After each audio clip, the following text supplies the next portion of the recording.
माओ Zedong, ये नाम इतिहास में गूंजता है, एक नए चाइना के जन्म का प्रतीक। 1893 में शाओशान गांव में जन्मे उनकी शुरुआती जिंदगी एक बदलते देश की झलक थी। कभी शक्तिशाली किंग राजवंश टूट रहा था।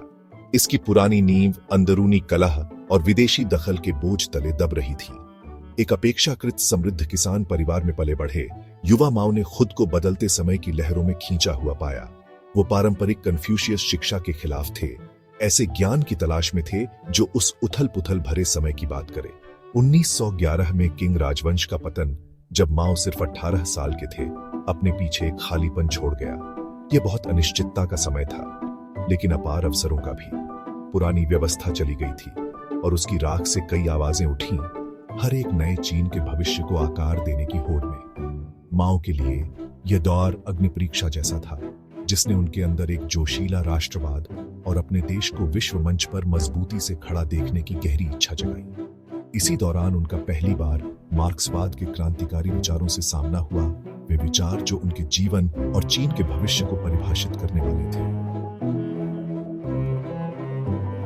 ग्रामीण हुनान से चीन की क्रांति के केंद्र तक माओ का सफर ज्ञान की प्यास से भरा था।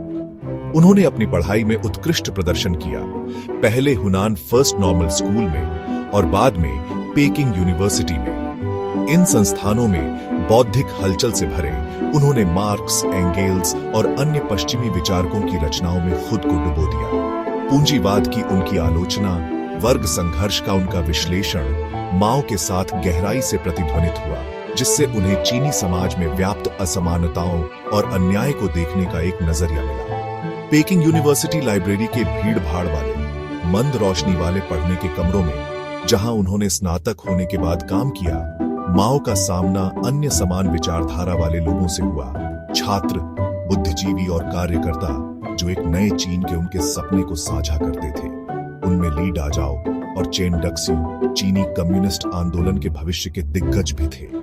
साथ में उन्होंने गर्मागर्म बहस में भाग लिया, मार्क्सवादी सिद्धांत का विश्लेषण किया और चीन की अनूठी परिस्थितियों में इसके अनुप्रयोग की खोज की। विचारों के इस क्रूसिबल में उथल पुथल वाले देश की पृष्ठभूमि के बीच चीनी कम्युनिस्ट पार्टी के बीज बोए गए थे। चीनी कम्युनिस्ट पार्टी के शुरुआती साल राष्ट्रवादी पार्टी के साथ एक कमजोर गठबंधन द्वारा चिह्नित किए गए थे। चीन को एकजुट करने के अपने लक्ष्य में एकजुट दोनों दल जल्द ही सत्ता के लिए एक कड़वे संघर्ष में फंस गए। 1927 के शंघाई नरसंहार के बाद, जिसमें चियांग काई शेक के नेतृत्व में राष्ट्रवादी ताकतों द्वारा हजारों कम्युनिस्ट मारे गए थे, सीसीपी को अपने शहरी गढ़ों से भागने के लिए मजबूर होना पड़ा। यह नवोदित पार्टी के लिए बेहद खतरे का दौर था। इसका अस्तित्व ही अधर में लटका हुआ था। विपरीत परिस्थितियों के इस दौर से लॉन्ग मार्च का उदय हुआ, जो सीसीपी के लचीलेपन और माओ के बढ़ते नेतृत्व का प्रमाण था। 1934 में विनाश का सामना करते हुए 80,000 से अधिक लाल सेना के सैनिक पार्टी नेताओं के साथ चीन के कुछ सबसे दुर्गम इलाकों में 6,000 मील की भीषण यात्रा पर निकल पड़े। राष्ट्रवादी ताकतों द्वारा शिकार किए गए भूख, बीमारी और तत्वों से जूझते हुए यह मार्च मानवीय सहन शक्ति का प्रमाण था, जबकि माओ ने लॉन्ग मार्च की शुरुआत नहीं की थी। इस कठिन यात्रा के दौरान उन्होंने पार्टी के सर्वोपरि नेता के रूप में अपनी स्थिति मजबूत की। लॉन्ग मार्च अपनी कठिनाइयों के बावजूद सीसीपी और माओ त्से तुंग के लिए एक महत्वपूर्ण मोड़ साबित हुआ। इस कठिन यात्रा के दौरान किसानों को संगठित करने में निहित क्रांति के प्रति माओ का व्यावहारिक दृष्टिकोण सामने आया। उन्होंने माना कि सीसीपी की ताकत शहरों में नहीं, बल्कि विशाल चीनी ग्रामीण इलाकों में है, जहां अधिकांश आबादी गरीब और शोषित, भूमि सुधार और सामाजिक न्याय के पार्टी के संदेश के प्रति ग्रहणशील थी। 1937 में दूसरे चीन जापान युद्ध के फैलने से सीसीपी को अपने प्रभाव का और विस्तार करने का अवसर मिला, जबकि राष्ट्रवादी पार्टी ने जापानी आक्रमणकारियों के खिलाफ लड़ाई का खामियाजा भुगता। सीसीपी ने इस अवसर का उपयोग ग्रामीण इलाकों में अपने आधार का निर्माण करने के लिए किया। गुरिल्ला युद्ध और सामाजिक सुधारों के संयोजन के माध्यम से किसानों का समर्थन जीता। 1945 में जब तक जापान ने आत्मसमर्पण किया, तब तक सीसीपी एक दुर्जय शक्ति के रूप में उभर चुकी थी, जो चीन के नियंत्रण के लिए राष्ट्रवादी पार्टी को चुनौती देने के लिए तैयार थी। भाग 5, प्रगति की कीमत, द ग्रेट लीप फॉरवर्ड। 1 अक्टूबर 1949 को गेट ऑफ हेवनली पीस से घोषित पीपुल्स रिपब्लिक ऑफ चाइना ने चीन के लिए एक नए युग की शुरुआत की। दशकों की उथल पुथल के बाद आखिरकार देश एक ही झंडे के नीचे एकजुट हो गया। माओ त्से तुंग, जो कभी भागता हुआ एक क्रांतिकारी था, अब दुनिया के सबसे अधिक आबादी वाले देश के शीर्ष पर खड़ा था। उसकी तस्वीरें देश भर की दीवारों और होर्डिंग पर सजी हुई थीं। चीन को तेजी से एक आधुनिक औद्योगिक समाजवादी राज्य में बदलने की दृष्टि से प्रेरित होकर उन्होंने कई महत्वाकांक्षी सामाजिक और आर्थिक कार्यक्रम शुरू किए। इनमें से 1958 से 1962 तक द ग्रेट लीप फॉरवर्ड मानव इतिहास के सबसे महत्वाकांक्षी और अंततः विनाशकारी सामाजिक प्रयोगों में से एक के रूप में सामने आता है। कृषि को सामूहिक बनाने और देश का तेजी से औद्योगिकरण करने के उद्देश्य से द ग्रेट लीप फॉरवर्ड से व्यापक अकाल और आर्थिक अव्यवस्था पैदा हुई। आगामी अराजकता में लाखों लोग मारे गए। व्यावहारिक वास्तविकताओं की परवाह किए बिना किए गए यूटोपियन विजन की मानवीय कीमत की कठोर याद दिलाते हुए। भाग 6, सांस्कृतिक क्रांति उथल पुथल में एक राष्ट्र।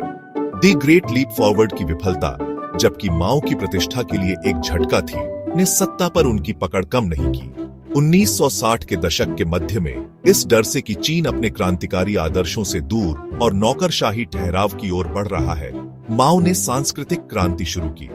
चीन के युवाओं की ऊर्जा को उजागर करते हुए उन्होंने छात्रों और श्रमिकों से मुख्यालय पर बमबारी करने का आह्वान किया, ताकि उन लोगों को जड़ से उखाड़ फेंका जा सके जिन्हें वे अपर्याप्त रूप से क्रांतिकारी मानते थे। सांस्कृतिक क्रांति अपनी उन्मादी निंदा, सार्वजनिक अपमान और व्यापक उत्पीड़न के साथ चीन को अराजकता के एक दशक में डुबो दिया। स्कूल और विश्वविद्यालय बंद कर दिए गए, बुद्धिजीवियों को पुनर्शिक्षा के लिए ग्रामीण इलाकों में भेज दिया गया और प्राचीन परंपराओं और सांस्कृतिक कलाकृतियों को क्रांतिकारी उत्साह की लहर में नष्ट कर दिया गया। सांस्कृतिक क्रांति, चीन के हाल के अतीत का एक काला अध्याय, ने राष्ट्र के मानस पर एक अमिट निशान छोड़ दिया। भाग 7, एक दिग्गज की विरासत। 82 साल की उम्र में 1976 में माओ त्से तुंग की मृत्यु ने एक युग का अंत कर दिया। उन्होंने एक बदले हुए राष्ट्र को पीछे छोड़ दिया, अच्छे या बुरे के लिए। उनकी विरासत चीन के भीतर और बाहर गहन बहस का विषय बनी हुई है।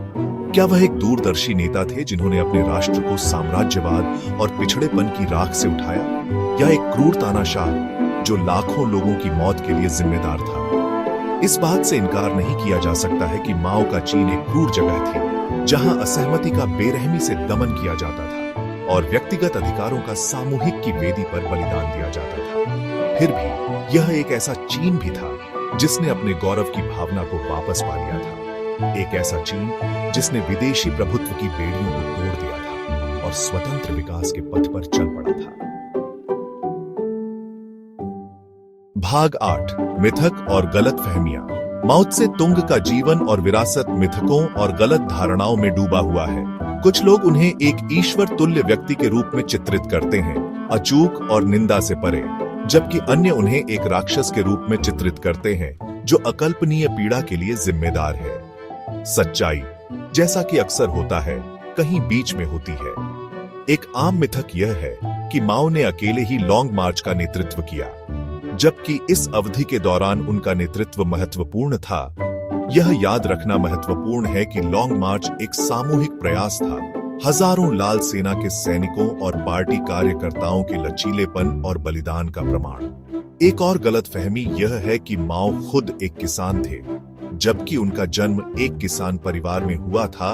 उनका परिवार अपेक्षाकृत संपन्न था और उन्होंने अच्छी शिक्षा प्राप्त की, चीन के कुछ बेहतरीन स्कूलों में पढ़ाई की। भाग 9, माओ त्से तुंग का स्थायी प्रभाव।